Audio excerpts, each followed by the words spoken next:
प्रिय छात्रों, मैं शैलेंद्र सिंह, सहायक अध्यापक सुखदेव इंटर कॉलेज खागा, जनपद फतेहपुर, उत्तर प्रदेश, शासन के निर्देशानुसार ऑनलाइन पठन पाठन हेतु आपकी सेवा में प्रस्तुत हूँ। जैसा कि आपको ज्ञात है, कोरोना वायरस के वैश्विक बीमारी के कारण लॉकडाउन किया गया है, जिसमें छात्रों का पठन पाठन बाधित हो रहा है। ऐसी स्थिति में शासन ने ऑनलाइन पठन पाठन के लिए निर्देश दिया है।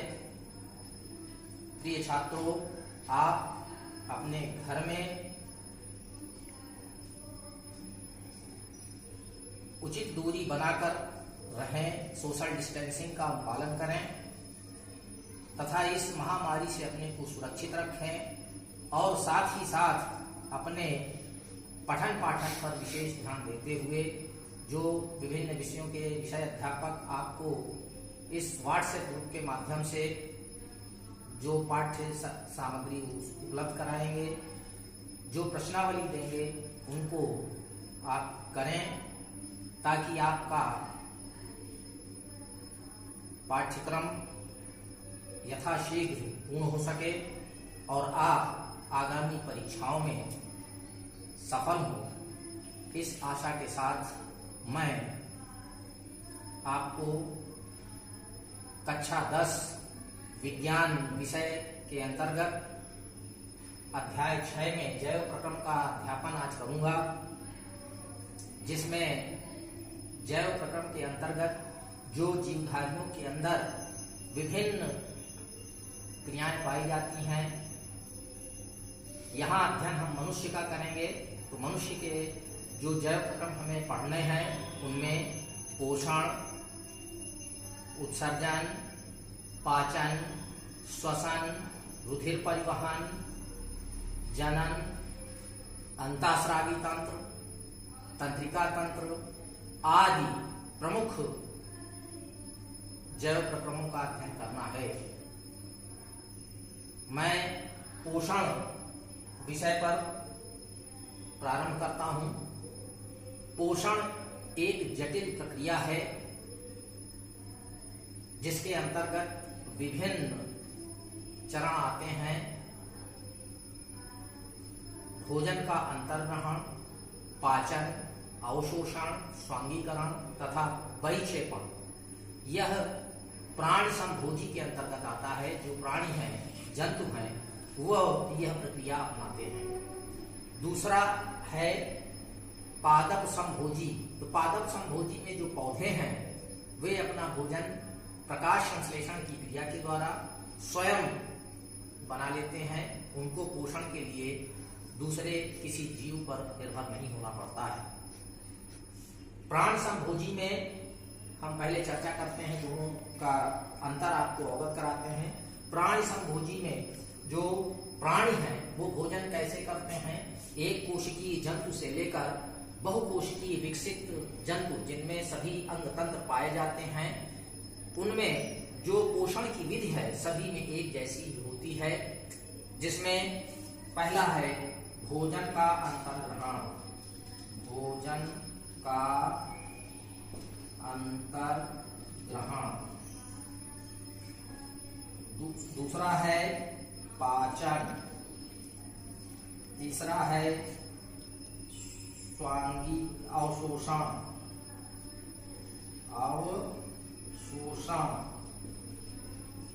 चौथा है स्वांगीकरण। और पांचवा है बहिक्षेपण।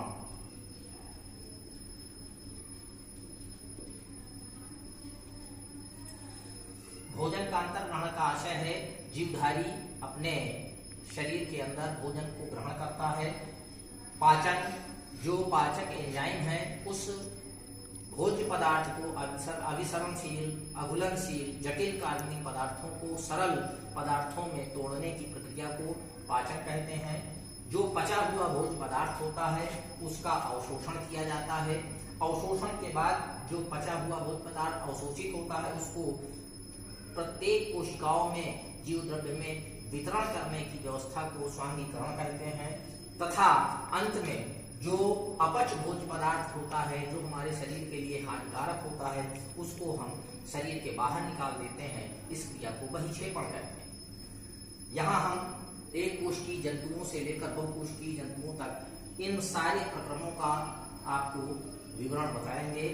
एक कोशिकीय जंतु जैसे अमीबा, पैरामीशियम, यूग्लिना चूंकि प्रकाश संश्लेषण क्रिया कर लेता है, पर्णहरी पाया जाता है, लेकिन अमीबा, पैरामीशियम आदि जो जंतु हैं एक कोशिकीय, जिनमें केवल एक कोशिका पाई जाती है, संपूर्ण जैविक क्रियाएं उसी कोशिका के अंदर संपन्न होती हैं। जैसे अमीबा है, अमीबा का कोई निश्चित आकार नहीं होता है, एक उत्पाद है, ये केंद्रक है और इसके अंदर इसके जीव द्रव्य भरा हुआ है। यह अमीबा जब अपना भोजन अंतर्ग्रहण करता है, तो जैसे मान लीजिए इसी के कोशिका के बाहर जहाँ पर कोई कार्बनिक पदार्थ है, इस कार्बनिक पदार्थ को जब अमीबा को अंतर्ग्रहण करना पड़ता है तो इसके कीटपाद बनना प्रारंभ हो जाते हैं। इस प्रकार से ये अमीबा अपने कूटपाद बनाना शुरू कर देता है और कूटपाद बनाकर अपने शरीर के अंदर भोजन का अंतर्ग्रहण करने की प्रक्रिया प्रारंभ करता है। धीरे धीरे इस कूटपाद को ये यहाँ से इस प्रकार से ये अंदर कर लेता है और ये अंदर करके ये क्या हो गया, ये बन जाती है खाद्य रिक्तिका।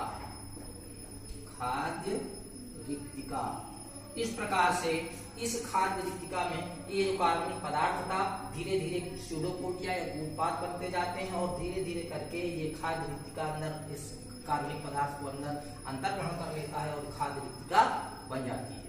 ये पहली प्रक्रिया हुई भोजन का अंतर्ग्रहण करना। अब इसी कोशिका के अंदर जो पाचक एंजाइम होते हैं, उन पाचक एंजाइम्स के द्वारा इस कार्बनिक पदार्थ का पाचन करते हैं, अर्थात इस जटिल कार्बनिक पदार्थ को अभिसरणशील अघुलनशील पदार्थ को घुलनशील पदार्थों में बदलने की प्रक्रिया, सरल पदार्थों में बदलने की क्रिया ही पाचन क्रिया है। और इस एंजाइम की सहायता से इस खाद्य पदार्थ को ये घुलनशील पदार्थ में बदल देते हैं और जब घुलनशील पदार्थ में बदल जाता है तो वह क्रिया एक पाचन की क्रिया संपन्न होती है। पाचन के उपरांत जो घुलनशील पदार्थ बदल जाते हैं ये अवशोषित हो जाते हैं। इनका क्या होता है, इसी कोशिका के अंदर अवशोषित होता है तो अवशोषण की क्रिया कहलाती है।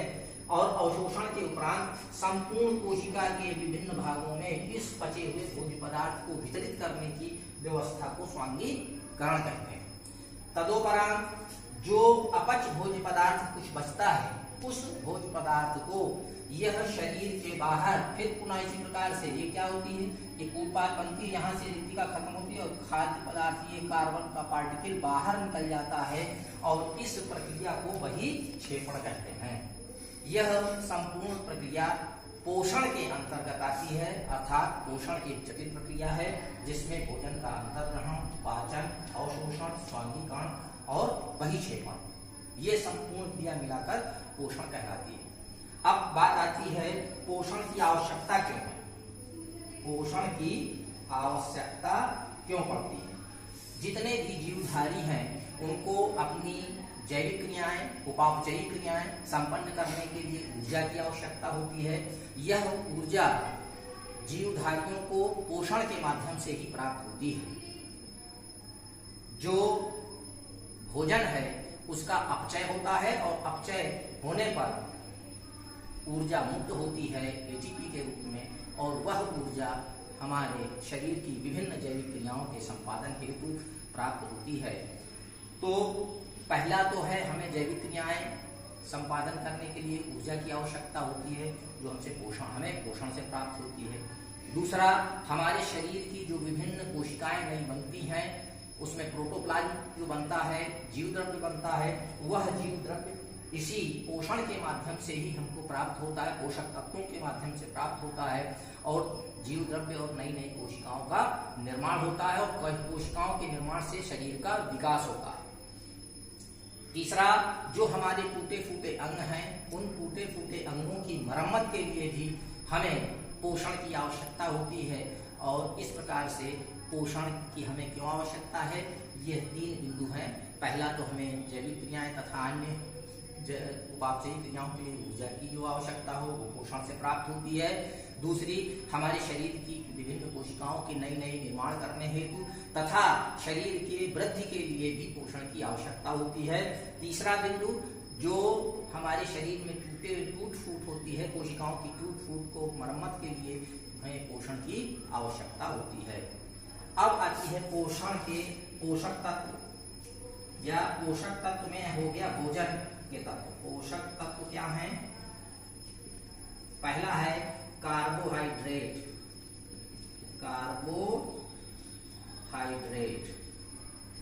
दूसरा है प्रोटीन, तीसरा है वसा, चौथा है विटामिन, पांचवा है खनिज लवण तथा जल, खनिज लवण तथा जल, छठवां है न्यूक्लिक अम्ल,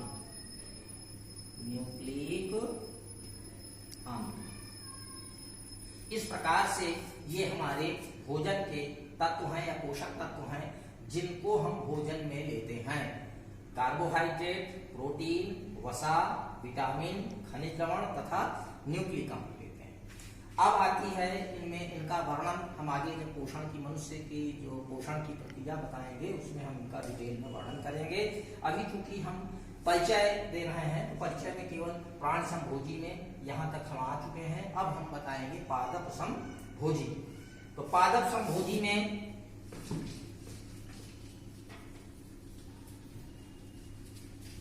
ये जो प्रक्रियाएं हैं ये प्रक्रियाएं नहीं होती हैं, क्योंकि पादप पर्ण जो होते हैं वो स्वपोषी होते हैं, प्रकाश संश्लेषण की क्रिया के द्वारा अपना भोजन स्वयं बना लेते हैं।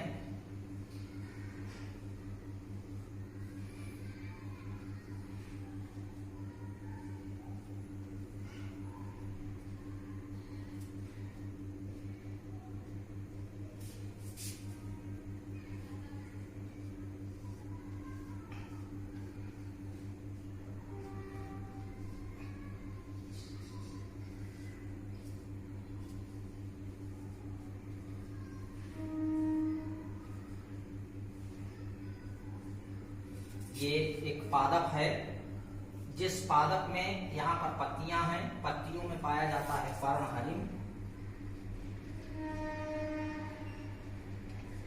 वायुमंडल में कार्बन डाइऑक्साइड है, इसी वायुमंडल की कार्बन डाइऑक्साइड को स्टोमेटा के माध्यम से शरीर के अंदर प्रविष्ट करते हैं।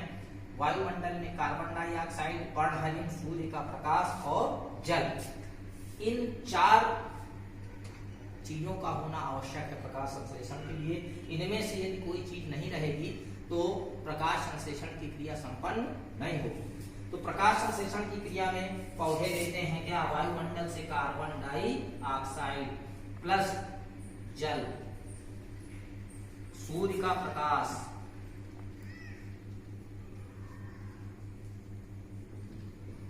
कहां पर ये प्रक्रिया होती है? पर्णहरिम या क्लोरोप्लास्ट। पर्णहरिम पौधों में क्लोरोप्लास्ट होता है। ये पादप कोशिका जब आप पढ़ चुके हैं कक्षा 9 में, तो इस प्रकार से क्या है? पादप कोशिका एक दोहरी झिल्ली की मेम्ब्रेन है जिसमें ये ग्रेना है, ये लैमेली है, स्ट्रोमा लैमेली, ये क्या है? ये थाइलेक्वाइड है, थाइलेक्वाइड, इसके समूह को कहते हैं ग्रैना, और इसके अंदर जो तरल पदार्थ पड़ा हुआ है इसको कहते हैं स्ट्रोमा। ये क्या है? क्लोरोप्लास्ट है, क्लोरोप्लास्ट। और इस क्लोरोप्लास्ट में ही जो ये क्लोरोप्लास्ट कहाँ पाया जाता है? पौधे के संपूर्ण जो हरे भाग हैं वहां पर पाया जाता है। और यह प्रक्रिया प्रकाश संश्लेषण की 2 प्रक्रियाएं होती हैं। एक होती है लाइट रिएक्शन, दूसरी होती है डार्क रिएक्शन, प्रकाशिक अभिक्रिया तथा अप्रकाशिक अभिक्रिया। जब इसका डिटेल में वर्णन करेंगे तब इस पर चर्चा करेंगे। दोनों को संपूर्ण सार क्या है? वायुमंडल की कार्बन डाइऑक्साइड, खनिज लवण तथा जल, सूर्य के प्रकाश की उपस्थिति में यह प्रक्रिया कहाँ होती है? पर्णहरि में। इसी पर्णहरि में बनता क्या है? Glucose C6H12O6 plus 6O2। यहाँ पर चूंकि वैसे बनता है H2O भी है, लेकिन हम इसको सारा संक्षेप में कर लेते हैं 6CO2 प्लस 6H2O। अन्यथा यहाँ 12H2O करेंगे, यहाँ 6H2O और बनेगा। तो इस प्रकार से इसको संक्षेप में इस समीकरण को लिख लेते हैं। वायुमंडल से कार्बन डाइऑक्साइड, खनिज लवण तथा जल जड़ों के मूल रोमों के द्वारा अवशोषित करके जाइलम के माध्यम से पौधे के हरे भागों तक पहुंचता है, जो पहुंचता कहां पर है? क्लोरोप्लास्ट में। और सूर्य के प्रकाश की उपस्थिति में इसी पौधों के स्टोमेटा के द्वारा कार्बन डाइऑक्साइड अवशोषित होती है और प्रकाश संश्लेषण की क्रिया संपन्न होती है, जिसमें बनता है ग्लूकोज स्टार्च के रूप में बनता है, कार्बोहाइड्रेट बनता है और वायुमंडल में क्या मुक्त होती है? ऑक्सीजन मुक्त हो जाती है। ये ऑक्सीजन को मुक्त करते हैं और यह प्रक्रिया कहलाती है प्रकाश संश्लेषण की क्रिया। ये सभी हरे पादप करते हैं, लेकिन पादपों में कुछ ऐसे पादप भी हैं जिनमें पर्णहरि नहीं पाया जाता है, जैसे अमरबेल। अमरबेल आप लोगों ने देखा होगा, पेड़ों के ऊपर इस प्रकार से लगती रहती है, पूरे पेड़ को नष्ट कर देती है। उसमें पीले कलर की, उसमें पर्णहरि नहीं होता है। इसमें चूसक जड़ें पाई जाती हैं और ये चूसक जड़ें उसके आधार से चिपक जाती हैं और उसके बने बनाए भोजन को चूस लेती हैं और अपना पोषण करती हैं। और इस प्रकार के जो पादप हैं वो परजीवी कहलाते हैं। परजीवी पादपों में दो प्रकार के होते हैं, पूर्ण परजीवी और अपूर्ण परजीवी। पूर्ण परजीवी का उदाहरण है अमरबेल। अपूर्ण परजीवी में जैसे बांदा, चंदन, ये दूसरों की जड़ के ऊपर रहते हैं और उनसे पोषण प्राप्त करते हैं। तो यह प्रक्रिया हो गई हमारे पोषण की विधि के बारे में, प्राणी संभोजी तथा पादप संभोजी। इसमें अब कल अगले दिन हम मानव में पोषण की जो विभिन्न प्रक्रियाएं हैं, पाचन क्रिया है, उसका वर्णन करेंगे। आप लोग इसको अपने पुस्तक से अध्ययन करिए। आपके व्हाट्सएप ग्रुप में मैं इस चैप्टर की जो है पुस्तक या PDF उसकी आपको उपलब्ध करा दूंगा। आप लोग उससे क्वेश्चन आंसर भी देखिए। किसी प्रकार के कोई क्वेश्चन आपको नहीं समझ में आते हैं उसमें प्रश्नावली से, वो आप व्हाट्सएप में मुझसे पूछिए, मैं आपको उसके उत्तर दूंगा। धन्यवाद। आज के लिए इतना ही पर्याप्त है। अगले दिन के लिए मैं पाचन तंत्र का विस्तृत वर्णन अगले चैप्टर में